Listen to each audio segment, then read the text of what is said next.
जी, कहाँ लिखा कि वो प्रोस्टिट्यूशन में इन्वॉल्व है? मतलब ये उनका हमको जो हमारी वाइफ ने कहा था। भाई साहब, आप एलिगेशन लगा रहे हो, जरा अच्छे से लगा लो। जी और उसके बाद फिर अभी तो आपकी पिटीशन में इतने एलिगेशन आपने लगाए हैं जी। कि वो कौन बचा रहा है मैं नहीं जानता। नहीं सर, ये मैंने इसमें लिखा है कि आपने कहाँ लिखा है कि आपकी mother in law is involve in prostitution which you just alleged? Sir sorry sir. What sorry sir? You are assassinating the character of a lady and you are saying sorry? किसी भी महिला के खिलाफ इस तरीके से आप छीछा लेकर करोगे, वो भी जब वो आपकी सास हो? सिर्फ ये सज्जन अधिवक्ता है तो क्या कुछ भी बोलेंगे? पिटीशन में क्या लिखा है sir? This lawyer has crossed all his limits. ये अंकित आप हैं क्या? Yes, really shocking. You have branded the police department, entire police department as a corrupt department. How can you do that? मैं आपको डिफेमेशन का नोटिस नहीं दे सकता, otherwise I would have given a notice to you. आइए paragraph 8 में। कितने साल की वकालत है सज्जन जी आपकी? है 4 और 5 साल। आप एलएलबी कितने, आपने किस डिग्री में पास की थी? First, second, third? बस कितने परसेंट मार्क्स थे आपके? कितने परसेंट मार्क्स थे आपके? हैं? 64% मार्क्स। आप किसी भी विभाग के खिलाफ भ्रष्टाचार के एक जनरल एलिगेशंस एफिडेविट के ऊपर कैसे लगा सकते हैं, इतना बता दीजिए।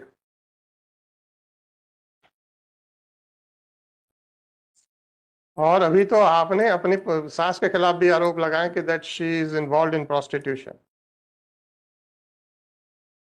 अब उस पर भी आने वाला हूं मैं।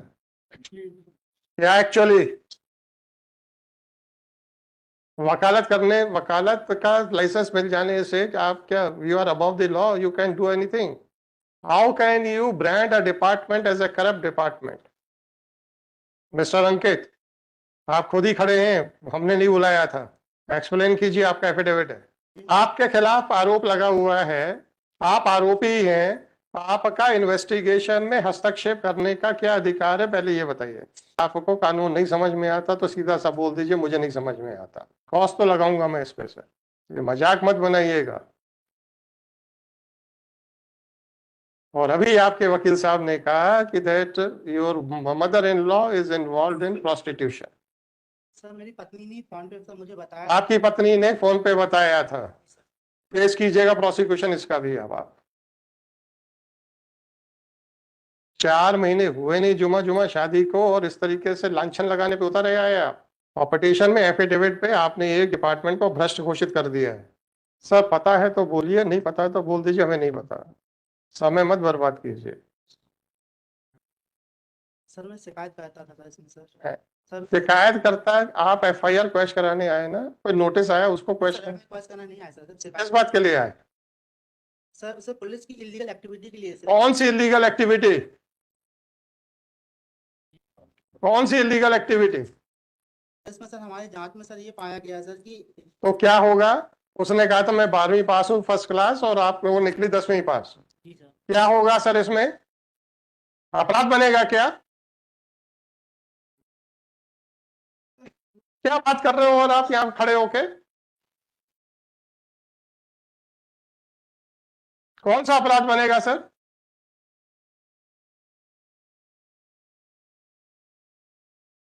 बताइए ना कौन सा अपराध बनेगा? आप तो मुंह नीचे करके क्यों खड़े हो जाते हो यार आप लोग? पिटीशन फाइल करने तक पूरे जोश रहता है, पिटीशन फाइल होने के बाद मुंह नीचे खड़े होकर करके खड़े हो जाते हो। कौन सा अपराध बनेगा? उन्होंने कहा था मैं 12वीं पास हूं, वो 10वीं पास निकली।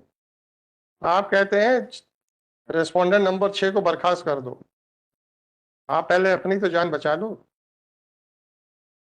आपका कहना है कि आपकी पत्नी ने कहा था मैं 12वीं पास हूं, 10वीं पास निकली, इसलिए क्या डाइवोर्स का ये ग्राउंड है?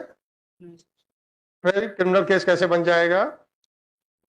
श्रीमान जी आप अगर वो 10वीं पास है तो 420 कैसे बन जाएगी सर?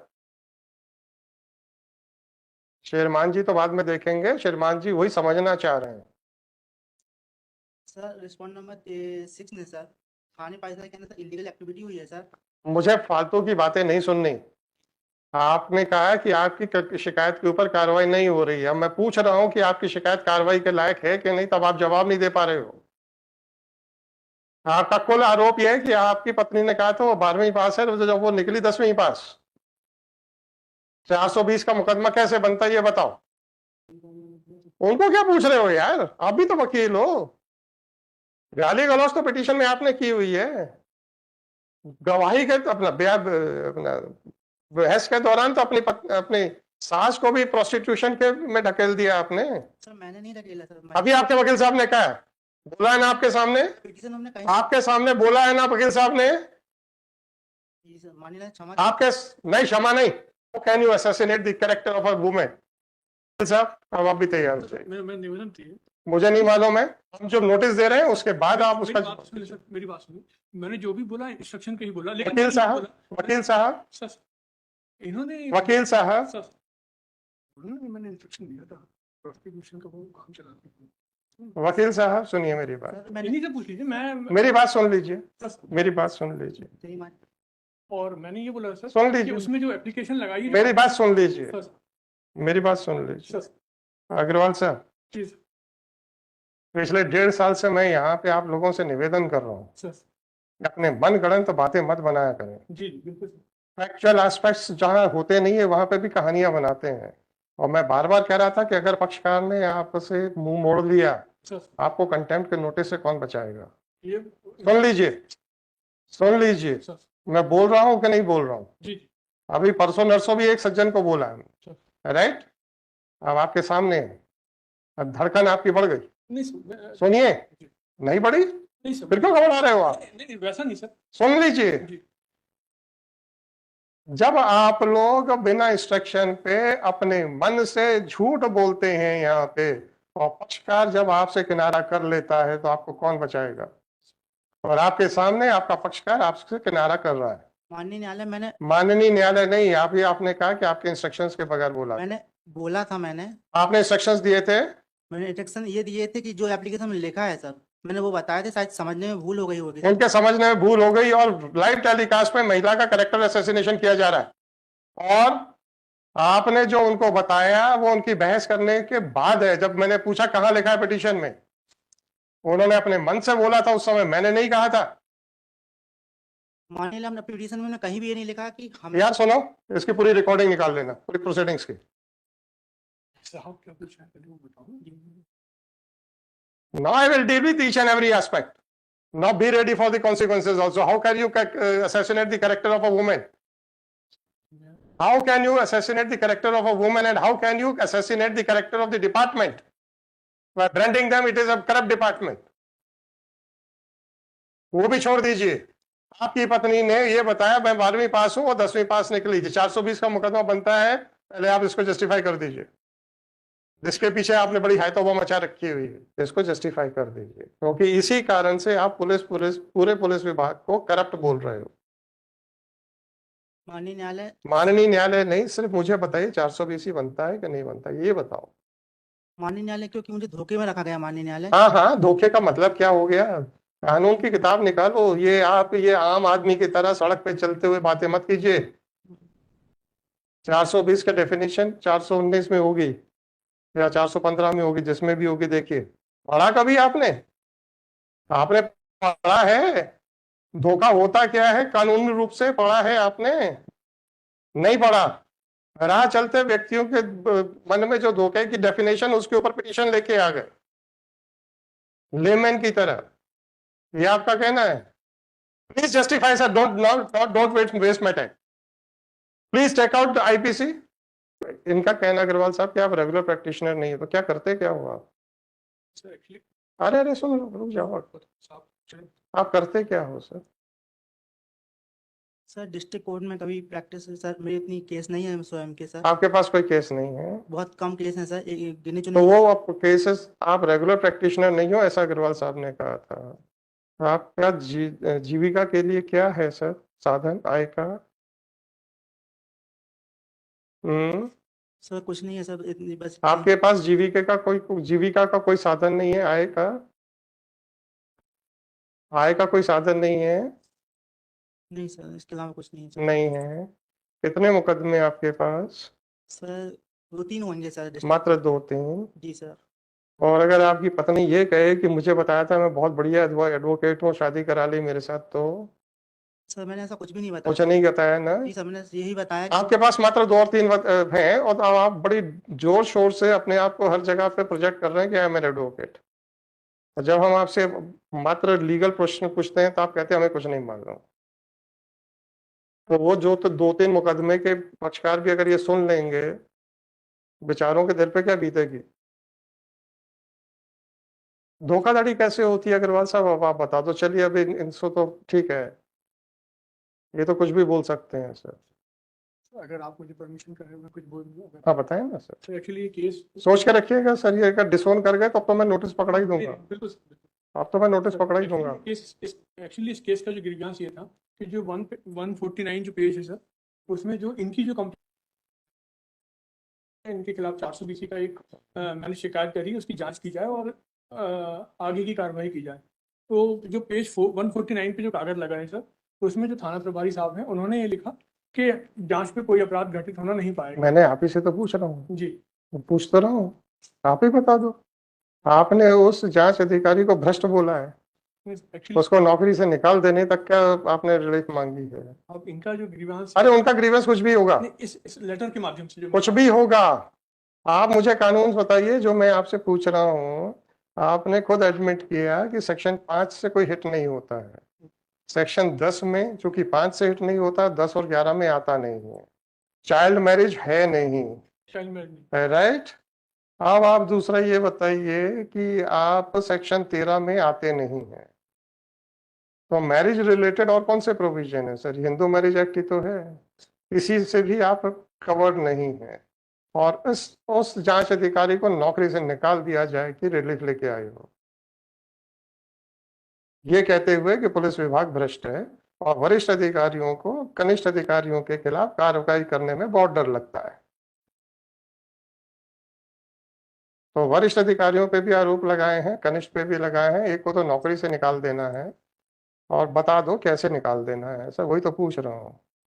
अब ये जो शिकायत हुई है सर, इसमें एक बात और आई थी कि जिस तारीख को 498 का नोटिस इनको मिला था और जब ये थाने में इनका कहना हमें 498 से कोई डर नहीं लगता। जी सर, हम 498 की बात क्यों करें सर? कैरेक्टर असैसिनेशन तक पहुंच गए, एक्चुअली इसमें डिपार्टमेंट के कैरेक्टर असैसिनेशन, रेपुटेशन असैसिनेशन तक पहुंच गए। और जब पूछा कि अपराध बता दो तो चुप हो गए। अब उनका इनका ये कहना है सर कि उस तारीख को थाने में कुछ ऐसी मिस्टर 498A के बारे में कोई पिटीशन नहीं है, 498 की बात नहीं कर तो बस शांति रखिए। आप अपनी पिटीशन तक कन्फाइन कीजिए। जिस कारण से आपने पूरे पुलिस विभाग को भ्रष्ट बोला है, वरिष्ठ अधिकारियों को नाकाबिलियत बोला है, एक जांच अधिकारी को नौकरी से निकाल देने के लिए रिलीफ मांगी है, ये कहते हुए कि 149 के ऊपर कहा गया है कि कोई अपराध नहीं बनता है। तो मैं वही तो इतनी देर से पूछ रहा हूँ, कौन सा बनता बता दो सर। एक तो ये पिटीशन जाएगी with cost and with liberty to his mother-in-law as well as the police department to file a case for defamation if they so desire. माफी चाहूंगा नहीं सॉरी, ये मेरी अब आप मुझे बताइए मेरे खिलाफ कुछ लिखा है क्या जो मैं आपको माफ करूं? नहीं सर, नहीं लिखा ना। अब आपने अपनी मदर इन लॉ के खिलाफ ये बोला है कि that she is involve in prostitution. अब आप एक महिला के कैरेक्टर असैसिनेशन के ऊपर इससे ज्यादा गंभीर आरोप क्या लगा सकते हैं, ये बता दीजिए। न्यायालय आरोप हमने नहीं। माननीय न्यायालय छोड़ दीजिए, मैं लिबर्टी दे रहा हूं, मैं लिबर्टी दे रहा हूं। और पूरा पुलिस विभाग भ्रष्ट है, वरिष्ठ अधिकारी कनिष्ठों से डरते हैं, सीएम हेल्पलाइन की बात सुनते नहीं है, उनको नौकरी से निकाल देना चाहिए। और जब पूछा कि अपराध कैसे बनता है तो आप लोग कह रहे हैं नहीं बनता है। तो इतना ही है, कॉस्ट के साथ ये जाएगी with liberty to the police department. If they so desire, they may proceed for your prosecution, and with liberty to his mother-in-law that she can proceed for her prosecution, for their prosecution. न्यायालय क्षमा नहीं sir, मेरे खिलाफ क्या बोला आपने जो मैं आपको क्षमा कर दूं? मेरा मेरा निवेदन अरे अग्रवाल साहब, अग्रवाल साहब, जी जी आप ही के सामने आप ही का पक्षकार कह रहा है कि हमने ये तो बोला ही नहीं था इनको इंस्ट्रक्शंस। आप तो अभी अपनी जान बचा रहे हो, नहीं नहीं सर, उस पर भी चिंता नहीं है। सर चले साहब, मैं पूरी रिकॉर्डिंग देख के एक एक वर्ड नहीं, लिखूंगा। मैं ये नहीं डिनाई कर रहा कि मैंने नहीं बोला सर, मैंने तो बोला, मैं आपको बोला, लेकिन मेरा जो मैंने मैं आपको नोटिस दे नहीं रहा हूँ। नहीं नहीं सर, मेरा मैंने आपको सिर्फ इसलिए एक लाइव एग्जांपल दिया था कि आप लोग जो अपने पक्षकारों के लिए झूठ बोलते हो भरी कोर्ट में, तो मैं आप लोगों को बार बार कह रहा था कि अगर पक्षकार ने आपसे मुंह मोड़ लिया तो आपको सीधा कंटेम्प्ट नोटिस मिलने वाला है। आप लोग कह रहे थे कोर्ट फालतू की बातें करती है, क्योंकि कौन हमारा पक्षकार हमारा मुंह मोड़ेगा? आपके सामने और आपके साथियों के सामने पक्षकार ने अपने वकील से मुंह मोड़ लिया। अभी भी अगर आप लोगों को और आपके साथियों को ना समझ में आए तो आप लोग जाने सर। और ये चीज अभी मैंने परसों या नरसों ही बोली है, लास्ट वर्किंग डे, उससे एक या तो पिछले हफ्ते सज्जन एसडीएम के खिलाफ आरोप लगा रहे थे, और जब कहा कि एफिडेविट दे दो तो खिसक लिए।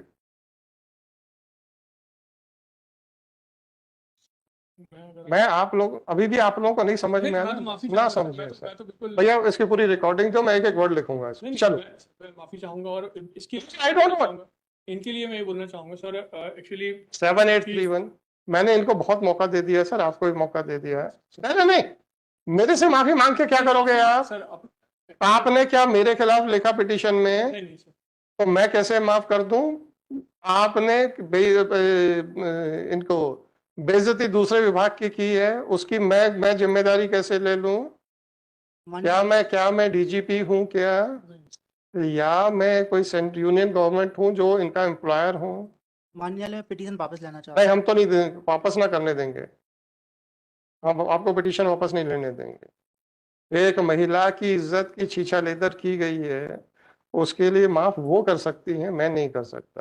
पुलिस विभाग की छीछालेदर आपने की है, वो कर सकते हैं, मैं नहीं कर सकता। इसलिए उन लोगों को लिबर्टी दे दूंगा, वो चाहें तो आप लोगों का प्रोसिक्यूशन करें, ना चाहें ना करें।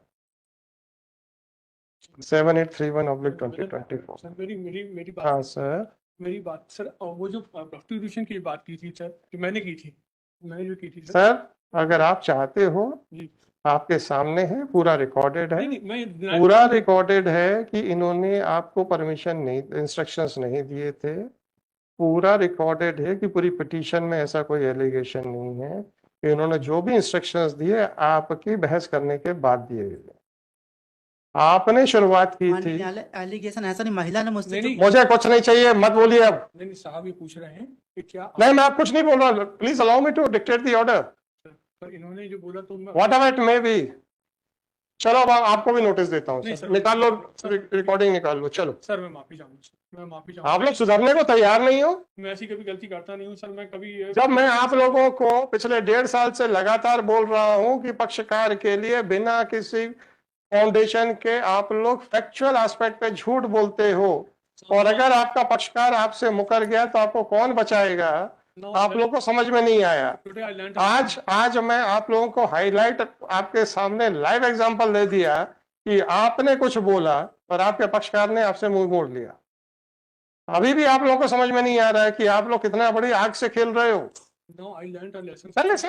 Today मैं 1.5 साल से बोल रहा हूँ। Today I learned a lesson. That is the difficulty. When you people find yourself in a difficulty, then only you learn the lesson. नहीं सर, लेकिन ऐसा मेरे साथ मैंने ऐसा कभी मैं आपकी बात नहीं कर रहा हूँ। When I am saying for the last 1.5 years, कि साहब अपने पक्षकार के लिए कोई तथ्यात्मक बात गलत मत बोलिए, झूठ मत बोलिए जिसके लिए उसका एफिडेविट नहीं है, क्योंकि अगर उसने आपसे मुंह मोड़ लिया तो आपको गलत बयानी में आप तकलीफ में आ जाओगे। आप लोग नहीं सुधर रहे हो। अब आपका लाइव एग्जांपल आपके सामने आ गया है। अब आप ये बताइए अग्रवाल साहब, are you not feeling bad because he took a somersault के साहब मैंने तो ऐसा ना तो एफिडेविट में दिया ना ऐसा किया। मैं 1.5 साल से यहाँ पे आप लोगों की सुरक्षा के लिए बोलता रहा, आप लोगों ने मजाक बना के रखा हुआ था उसका। Don't you think that assassinating the character of a lady can be allowed in such a casual manner? आपको मुंह कहां बंद रखना है ये आपको समझ में नहीं आता क्या? कुछ भी बोलेंगे। Can it be a defense? What was the bona fide belief to rely on that she is involved in such type of activities? नहीं समझ में आता तो मैं क्या करूं?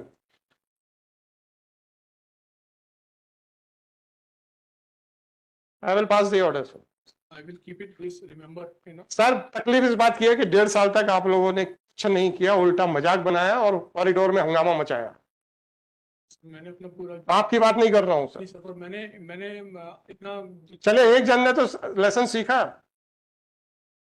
जब आप लोगों से बोला गया कि आप लोग अपने फैक्चुअल एस्पेक्ट्स को वहीं तक कन्फाइन रखिए जो कि एफिडेविट पे हैं, आप लोगों ने कॉरिडोर में हंगामे खड़े किए कि नहीं किए सर? और आज ये बताइए एज ए लॉयर, जब आप एक डोलड्रम्स में आ गए हैं, तो whether my suggestion was correct और not, petition will be dismissed with heavy cost with liberty to both the department as well as his mother-in-law to take action if they so desire. Yes, sir. मैं सिर्फ एक प्रार्थना कर सकता हूँ आप बताएं ना सर। क्योंकि मेरा निवेदन है सर कि ये किसी का भी कैरेक्टर असैसिनेशन कर दें तो मैं कौन होता हूँ माफी देने वाला? अगर आपने मेरे ऊपर बोला होता, आई कुड हैव थॉट, मैं कौन होता हूँ? मेरा निवेदन है इनको नहीं सर, इनको तो नहीं सर, सॉरी एक बार सर, ये नहीं, या तो पुलिस विभाग इनको माफ करेगा या इनकी सास इनको माफ करेंगे, मैं नहीं होता सर। अच्छा, आपको क्या पता है? नहीं सर, अग्रवाल साहब, now I think that everything was done, everything was spoken with conscious understanding in your mind. Now be ready for consequences also. अगर आपको खुद बचने पे भी प्रसन्नता नहीं है, मैं ठीक है, now be ready for consequences. नहीं sir, be ready for consequences. माननीय न्यायालय भिन्न में असर हो गया। I will pass the order. I will pass the order. I will not allow you to withdraw it. आपका कुल कहना था कि 149 में जो फाइंडिंग है वो हमारे ऊपर कोई कार्रवाई नहीं, हमारे साथ, हमारे लिए कोई कार्रवाई नहीं कर रहे हैं, इसलिए अधिकारी को नौकरी से निकाल दिया जाए। वरिष्ठ अधिकारी सब डरपोक हैं, ये पूरा तंत्र भ्रष्ट है, ये आपके आरोप हैं पिटीशन में, मैं नहीं कह रहा हूँ। मैं अभी नया अधिवक्ता हूँ माननीय न्यायालय। क्या है? नया अधिवक्ता हूँ माननीय न्यायालय। नहीं, अधिवक्ता से मतलब नहीं है मुझे किसी आरोप, क्यों अपराध करने का क्या क्या नया और पुराने से क्या मतलब होता है? माननीय पहली गलती समझ के माफ कर दीजिए। नहीं, गलती नहीं सर, कोई एक आदमी मर्डर कर दिया, क्या ये उसके लिए डिफेंस है कि मैंने पहला मर्डर किया है इसलिए मुझे माफ कर दो? एक आदमी कोई चोरी कर दे तो ये कह सकता है कि मेरा पहले चोरी है इसलिए माफ कर दो? माननीय न्यायालय मैंने कलेक्टर पे mister sir, I have already close the order. लो यार, यहीं पे लिखाते हैं। No, I don't want any interference, otherwise be ready for contempt notices. 7831/2024. Shri Vivek Agrawal, counsel for the petition. Shri Vivek Agrawal with Shri Ankit Singh Chauhan, applicant number 3. Shri Mohan Sosarkar, counsel for the respondent state. This petition under Article 226 of Constitution of India has been filed, seeking the following relief. It is submitted by counsel for the petitioner that the marriage was performed on marriage with the respondent number 11 was performed on किस तारीख को marriage हुई थी? 11/6/23. Solicitor.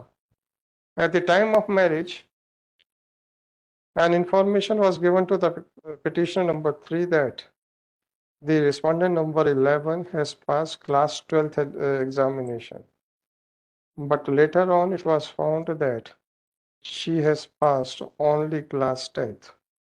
Accordingly, the petitioner number 3 made a complaint on different forums alleging that marriage was performed by keeping him in dark and playing fraud on him. A1 Nephilista. On 14/1/2024, the SHO Mahila Thana Katni gave a finding that the applicant number 3 has given a statement that he is an practicing advocate and his marriage was performed with respondent number 11 on 11/6/23 as per Hindu rites and rituals. After the marriage, she is pressurizing him to reside separately. She is also insisting that he should reside separately from his parents or should reside in Jabalpur or Katni. His wife had also informed him, prior to the marriage, his wife had informed him that she has passed class 12th in first division. Whereas after the marriage, he came to know that she has studied up to class 10th, and accordingly, it is the case of the applicant number 3 that the marriage was performed by giving false information about the educational qualification. On the contrary, no, it is further mentioned in the said report that the statements of the in-laws of the applicant number 3 were also recorded, including the respondent number 11, who has stated that her in-laws are harassing her on trivial issues, and on that ground, she is residing in her parental home. Although the respondent number 11 wants to reside with her husband, bracket may respond applicant number 3, but the applicant number 3 does not wish to keep the respondent number 11 with him. After considering the aforesaid aspects, the SHO came to a conclusion that the applicant number 3 and the respondent number 11 are husband and wife, but the applicant number 3 does not wish to keep his wife with him, whereas the respondent number 11 wants to reside with her husband. Full stop. The applicant number 3 has made a complaint against his wife and in-laws, and on due verification, no offense is made out. Full stop.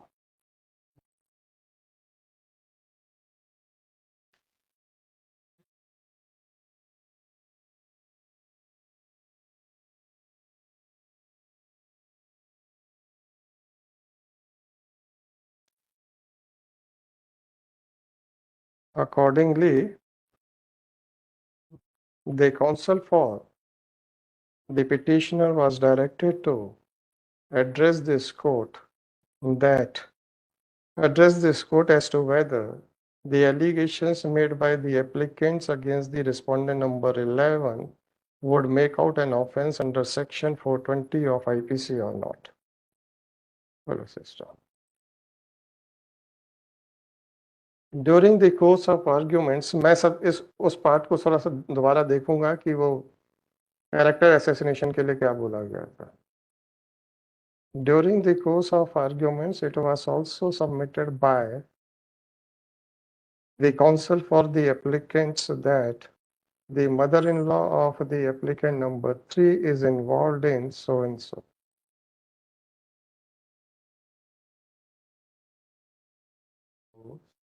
Point out the basis for making such a wild allegation against a lady which amounts to her character assassination. Well, system. By referring to page number 92.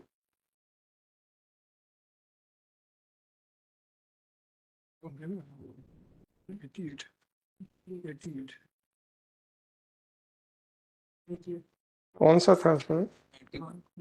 By referring to page number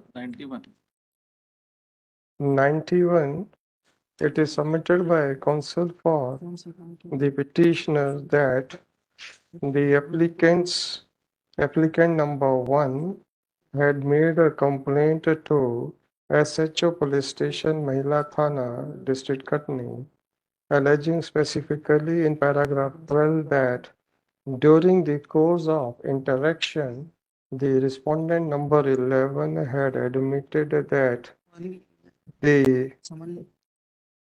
her mother, that is mother-in-law of the applicant number 3, has illicit relationships with other persons.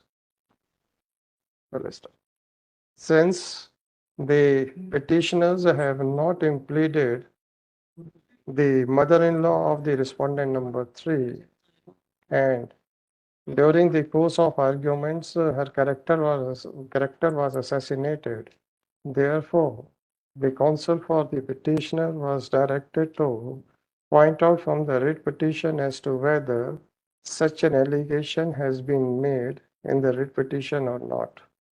Shri Ankit Singh Chauhan, petitioner number 3, who was also sitting in the court, submitted that no such allegation has been made in the writ petition, and accordingly he was requested to point out as to whether the allegation made by his counsel during the course of arguments against the mother-in-law of the petitioner number 3 was on his instructions or not.